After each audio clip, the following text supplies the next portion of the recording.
Good morning. आज हम BA द्वितीय वर्ष के प्रश्न पत्र राजस्थान का भूगोल के विषय में चर्चा कर रहे हैं। राजस्थान के भूगोल के करीब करीब सभी चैप्टर हमने पढ़ लिए। अभी इसके हम जो राजस्थान के भौगोलिक प्रदेश है उसके बारे में चर्चा करते हैं। सबसे पहले देखिए, ज़रूरी है कि राजस्थान के भौगोलिक प्रदेश पढ़ने से पूर्व हम ये जानकारी प्राप्त करें कि भौगोलिक प्रदेश एक्चुअली होता क्या है।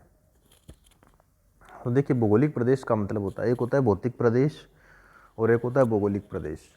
भौतिक प्रदेश का मतलब होता है जो मतलब भौतिक है, जिसको प्रकृति ने बनाया है और जिसको बनाने में मनुष्य का कोई योगदान नहीं है। ऐसे प्रदेश को हम भौतिक की श्रेणी में रखते हैं। कोई भी चीज़ जिसको प्रकृति ने बनाया है, मनुष्य ने नहीं बनाया, उसे हम भौतिक की श्रेणी में रखते हैं। लेकिन अब भूगोल की भी दो शाखाएं हैं, भौतिक भूगोल और मानव भूगोल। तो अब होता क्या है कि भौतिक वस्तुओं का या भौतिक वातावरण का उपयोग करके मनुष्य कुछ नवीन प्रकार के भूदृश्यों का निर्माण करता है, एक नवीन वातावरण का निर्माण कर देता है, जिसे हम बोलते हैं सांस्कृतिक वातावरण या जो मानवीय भूगोल के भूदृश्य हैं, जिसके अंतर्गत की मुख्यतः शामिल रहती है, जैसे जनसंख्या शामिल रहती है, क्योंकि मनुष्य ही भूतल पर परिवर्तन करने वाला कारक है। जनसंख्या और इसके विविध पहलू जैसे साक्षरता है या लिंगानुपात है, व्यावसायिक संरचना है। इसके अलावा कुछ आदिम समुदाय रहते हैं, जनजातियां, उनका विकास या उनका जो दिनचर्या क्या होती है, सामाजिक आर्थिक परिदृश्य उनका क्या होता है। इसी प्रकार परिवहन, चूँकि परिवहन का विकास मनुष्य ही करता है। इसी प्रकार औद्योगिक इकाइयाँ, चूँकि मनुष्य इनका विकास करता है, तो इस प्रकार से ये जो चीज़ें हैं ये सभी आती है मानवीय भूगोल के अंतर्गत। तो अब ये भौतिक नहीं है, लेकिन मानव भूगोल यानी भूगोल की विषय वस्तु तो है, ये भौतिक नहीं है लेकिन भूगोल की विषय वस्तु तो है। तो भौगोलिक प्रदेश का मतलब हुआ कि एक तो भौतिक भूदृश्य शामिल रहेंगे और दूसरे मानवीय भूदृश्य, जिनको कि हम भूगोल में पढ़ते हैं। तो इन दोनों को मिलाकर के जो इन दोनों के समस्त लक्षणों के आधार पर जिन प्रदेशों का निर्धारण किया जाता है या जिन क्षेत्रों का वर्गीकरण किया जाता है, उसको हम बोलते हैं मानवीय प्रदेश, भौगोलिक प्रदेश। तो भौगोलिक प्रदेश के अंतर्गत हम आज राजस्थान के भौगोलिक प्रदेश का अध्ययन कर रहे हैं। राजस्थान में मुख्य रूप से 4 भौगोलिक प्रदेश बताए जा सकते हैं: मरुस्थली भौगोलिक प्रदेश, अरावली पहाड़ियों का भौगोलिक प्रदेश, और पूर्वी मैदानी भौगोलिक प्रदेश, और दक्षिणी पूर्वी पठारी भौगोलिक प्रदेश। इनके बारे में हम चर्चा करेंगे। सबसे पहले हम देखते हैं मरुस्थली भौगोलिक प्रदेश। तो देखिए, मरुस्थली भौगोलिक प्रदेश के बारे में हमने पहले भी इसके बारे में काफ़ी भौतिक प्रदेशों में मरुस्थली भौगोलिक प्रदेश के बारे में हमने विस्तृत चर्चा की कि मरुस्थली प्रदेश है, इसके बारे में भिन्न भिन्न मत है। कुछ विद्वान कहते हैं कि पूर्व में यहाँ पर विशाल सागर हुआ करता था, जिसके अवशेष के रूप में वर्तमान में भी यहाँ पर खारे पानी की झीलें पाई जाती है। इसी प्रकार कुछ अन्य विद्वानों के अनुसार यहाँ पर यह प्रदेश जो है वो बहुत ही हरा भरा और बहुत ही घने जंगलों से युक्त प्रदेश था, जिसके कि अवशेष यहाँ पे पाए जाते हैं। जैसे जैसलमेर क्षेत्र में ओकलवुड फॉसिल्स पार्क पाया जाता है। इसमें जो फॉसिल्स मिल रहे हैं उसके आधार पर ये कह सकते हैं कि यहाँ पर बहुत ही घनी वनस्पति पाई जाती थी, बड़े बड़े पेड़ पाए जाते थे।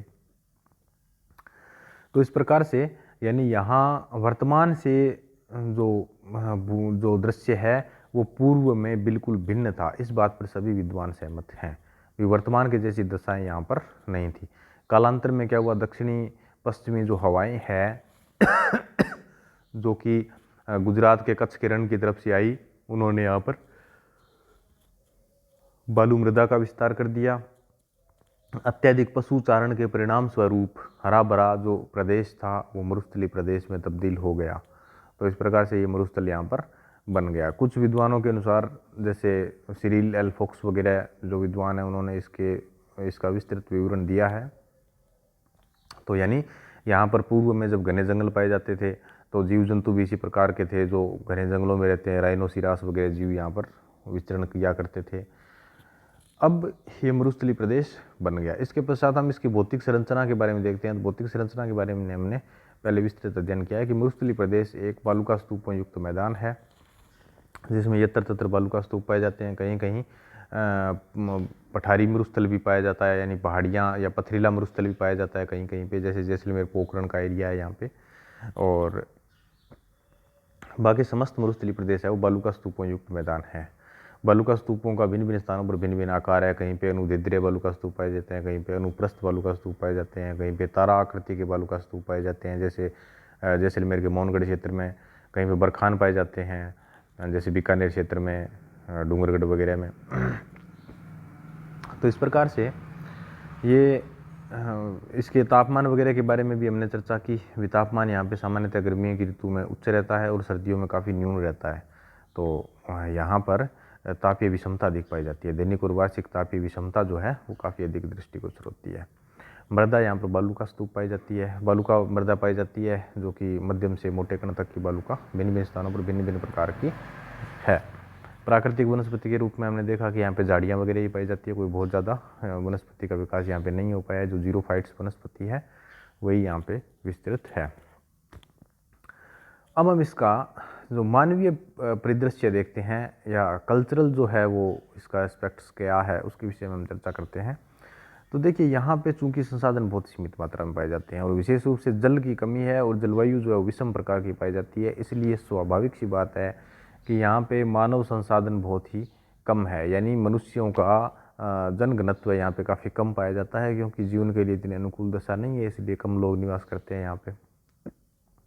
इसी प्रकार बहुत सारे उद्योगों के विकास में, परिवहन के विकास में मरुस्थलीय दशाएं चूँकि बाधक हैं, तो उद्योगों का विकास भी आशानुरूप नहीं हुआ है। लेकिन फिर भी यहाँ पे कतिपय उद्योग पाए जाते हैं, जैसे पीओपी प्लास्टर ऑफ पेरिस बनाने के उद्योग, क्योंकि यहाँ पे जिप्सम पाया जाता है मरुस्थलीय क्षेत्र में, या सीमेंट की फैक्ट्रियाँ कई जगह पाई जाती है, या इसी प्रकार के कोई पत्थरों के उद्योग पाए जाते हैं, पत्थरों की कटाई करने वाले, या इस प्रकार के। या कई जगह पे जहाँ इंदिरा गांधी नहर परियोजना से जल उपलब्ध करवा दिया गया है, वहाँ सिंचाई की वजह से कपास उद्योग, कपास की खेती होती है वहाँ पे, सूती वस्त्र उद्योग का विकास हुआ है। जैसे गंगानगर में एक सूती वस्त्र मिल की स्थापना की गई है। इसी प्रकार पशुचारण यहाँ प्रचलित व्यवसाय है, तो ऊन व्यवसाय भी यहाँ पे काफ़ी प्रचलित है, क्योंकि भेड़ें यहाँ पे पर्याप्त मात्रा में पाली जाती है और जिनकी ऊन एकत्रित करके और उसे गलीचे वगैरह बनाने का व्यवसाय भी यहाँ पे प्रचलित है। इसी प्रकार कई स्थानों पर सीमेंट की फैक्ट्रियाँ भी मिलती है, क्योंकि यहाँ पे चूना पत्थर और जिप्सम वगैरह मिलता है, और कोयला वगैरह भी बीकानेर के पलाना बरसिंगसर में पाया जाता है। तो इस आधार पे यहाँ पे ये उद्योग भी, जिप्सम उद्योग भी स्थापित किया गया है। इस प्रकार साक्षरता की दर यहाँ पे कम है, क्योंकि पिछड़ा प्रदेश है, इसलिए यहाँ साक्षरता बहुत ज़्यादा नहीं है, मध्यम प्रकार की साक्षरता यहाँ पे पाई जाती है। और परिवहन का विकास भी यहाँ पे कम हुआ है, लेकिन फिर भी राष्ट्रीय राजमार्ग संख्या 15 यहाँ से गुजरता है, जो कि ऊपर से हनुमानगढ़ में प्रवेश करता है। हनुमानगढ़ से आगे ये बीकानेर, जैसलमेर, जोधपुर होता हुआ और दक्षिण में गुजरात की तरफ ये चला जाता है। रेलवे लाइन का यहाँ पे मध्यम प्रकार का विकास हुआ है, लेकिन फिर भी ये कह सकते हैं कि परिवहन की दृष्टि से इस प्रदेश की स्थिति ठीक है, बहुत ज़्यादा खराब नहीं है, ठीक स्थिति है। सड़क और रेल मार्गों के विकास में यहाँ पे कुछ बाधाएं ये है कि गर्मी के मौसम में मई जून के महीने में तेज़ आंधियाँ चलती है, जिससे सड़कें जो है वो रेत से ढक जाती है। रेलवे लाइन के भी पटरियाँ रेत से ढक जाती है। तो इस समस्या के चलते यहाँ पे परिवहन का बहुत ज़्यादा विकास नहीं हो पाया है। इसी प्रकार जनसंख्या भी कम रहती है, तो परिवहन की इतनी आवश्यकता भी नहीं है। कम आवश्यकता के चलते यहाँ पर मध्यम प्रकार का विकास हुआ है। तो इस प्रकार से मरुस्थलीय प्रदेश के विषय में हमने ये चर्चा की। इसके अलावा कुछ मानवीय और तत्वों के बारे में अगर हम बात करें, तो जैसे परिवहन की हमने बात की, व्यापार, व्यवसाय, वाणिज्य भी यहाँ पे विकसित है, लेकिन बहुत ज़्यादा नहीं है, क्योंकि वही बात है, पर ये पर्याप्त मात्रा में बाजार उपलब्ध नहीं होने से मल्टी वेराइटीज़ की यहाँ पे सुलभता नहीं है। किसी भी चीज़ में देखें तो बहुत सारी एक ही उत्पाद की बहुत सारी वेराइटीज़ यहाँ पे देखने को नहीं मिलती। तो हम इसके उपसंहार के रूप में या कंक्लूजन के रूप में अगर हम देखें तो ये कह सकते हैं कि मरुस्थलीय प्रदेश को अभी विकास के लिए काफ़ी संघर्ष करना पड़ेगा, क्योंकि यहाँ की विषम जलवायु और जल की कमी के चलते विकास काफ़ी कम हुआ है। तो यहाँ फसलों के विकास के लिए पर्याप्त मात्रा में जल की सिंचाई की सुविधाओं का विस्तार किए जाने की आवश्यकता है। इसी प्रकार वन संसाधन भी बहुत कम है, तो वन संसाधन का भी अगर विस्तार किया जाता है तो यह भी बहुत ही अच्छा कदम होगा। और इसी प्रकार यहाँ पे इंडस्ट्रियलाइजेशन किया जाना, परिवहन का विकास किया जाना, साक्षरता दर को बढ़ाया जाना, लिंगानुपात में जो विषमता पाई जाती है, स्त्रियों का लिंगानुपात कम है, उसको भी बढ़ाए जाने की आवश्यकता है। तो इस प्रकार से इस भौतिक प्रदेश में विकास की प्रचुर संभावनाएं हैं, जो कि हम अगर संसाधन उपलब्ध करवा के विकास करना चाहें तो इसका विकास बहुत अधिक हो सकता है। धन्यवाद।